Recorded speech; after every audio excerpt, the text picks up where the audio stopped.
दोस्तों जीअं त असांजो फ़लसफ़े जो राहत विल्डरान जो जेको किताबु आहे अदबी बोर्ड पारां छपियल आहे आगा सलीम जो तर्जुमो आहे उन ते असांजो रिव्यू हले पियो हीउ असांजो आख़िरी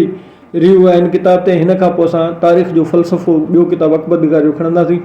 त इन हवाले सां हीउ जेको अॼोको असांजो मौज़ू आहे तारीख़ तहज़ीब सियासत ऐं फ़लसफ़ो जीअं त असांजे हिन समाज ते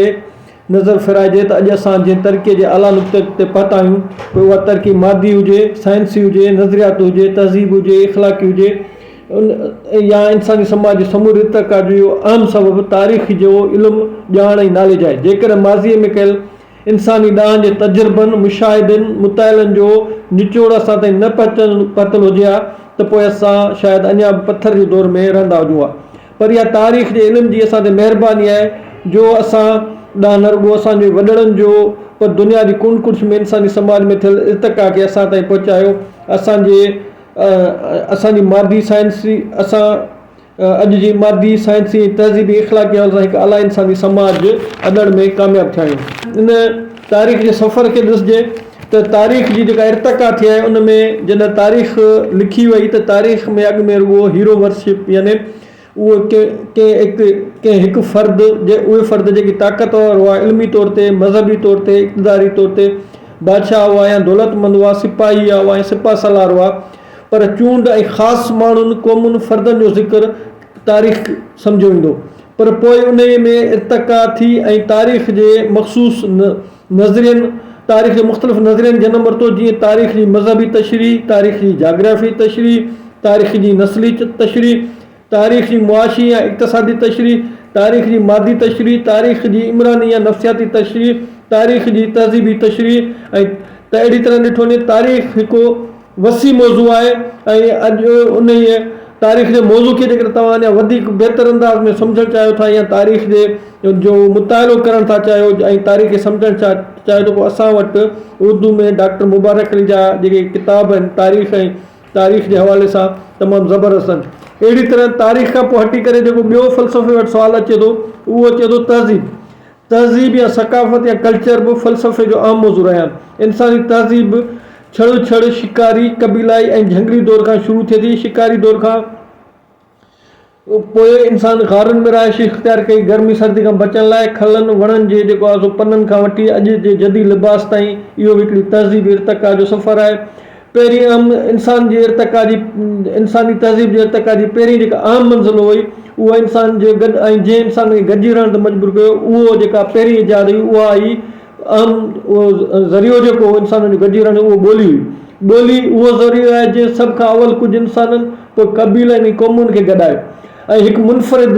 सुञाणप ॾिनी। ॿोली क़ौमुनि जी मुनफ़रद सुञाणप आहे। हर कंहिं क़ौम जी पंहिंजी ऐं हर कंहिं नसुल जी पंहिंजी ॿोली आहे। अहिड़ी तरह इहा जेको ॿोली जेका इर्तिक़ा कई उहा इशारनि खां शुरू थी पोइ शिकिलियुनि जो इख़्तियार कई शिकिलियुनि ऐं इशारनि खां पोइ लफ़्ज़ ग्रामर ऐं अॼु लिसानियात जे जदीद इल्म ताईं तरक़ी कई आहे जंहिंखे तहज़ीब जो पहिरियों ॾाको चई सघिजे थो। यानी ॿोली जेका क़ौमुनि वटि आई उहो तहज़ीब जे इर्तिक़ा जो पहिरियों थियो। उनखां पोइ तहज़ीब जी ॿी अहम मंज़िल जेका आई उहा आई बाहि जो हथु अचणु। जॾहिं इंसानु बाहि ॿारणु सिखी तूं फितरत जे क़ैद खां आज़ादु थियो ऐं उनखां पोइ इंसानी तहज़ीब जी इर्तिक़ा जी टीं मंज़िल आहे ज़रायत जी इजाद ऐं ज़रायत जो औज़ारनि जो हथु अचणु ऐं फ़सुलु पोखजणु ऐं ज़रई समाज जे करे जीअं ई इंसान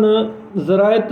शुरू कई त उन ज़रायत शुरू करण सां ई हू दरियाहनि ऐं मैदानी इलाइक़नि दरियाहनि जे किनारनि ऐं मैदाननि में रहणु लॻो। उनखां पोइ तारीख़ जी जेका तहज़ीब जी जेका चौथी मंज़िल आहे उहो उन जानवरनि खे पालणु जानवरनि खे पंहिंजे कब्ज़े में करणु ऐं जानवरनि खे पंहिंजे इस्तेमाल जे लाइ फ़ाइदेमंद इस्तेमालु करणु। उनखां पोइ तहज़ीब जी जेका पंजी मंज़िल आहे उहा आहे मशीनुनि जी इजाद ऐं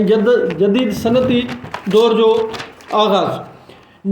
छहीं मंज़िल जेका तारीख़ जी आहे उहा इख़्लाक़ियात क़ानून जमहूरियत ऐं नज़रियनि जो वजूद में अचणु आहे। सतीं मंज़िल जेका आहे उहा साइंस जी इर्तिक़ा ऐं मादी जान खे सम्झणु सितारनि सयारनि जी ॼाण हासिलु करणु ऐं फ़ल्कियात ऐं साइंस जो इल्म जो वजूद में अचणु। अहिड़ी तरह तारीख़ जी जेका छहीं मंज़िल आहे उहा आहे इख़्लाक़ियात कल्चर जी वाध वेझ ऐं उन समूरे सफ़र में जेकॾहिं ॾिठो वञे त तारीख़ तहज़ीब हुजे इर्तिक़ा जो समूरनि जेका इल्मनि जी जेका माउ आहे उहा सियासत आहे। बादशाहनि जी अॻु में सियासत रुॻो बादशाहनि ऐं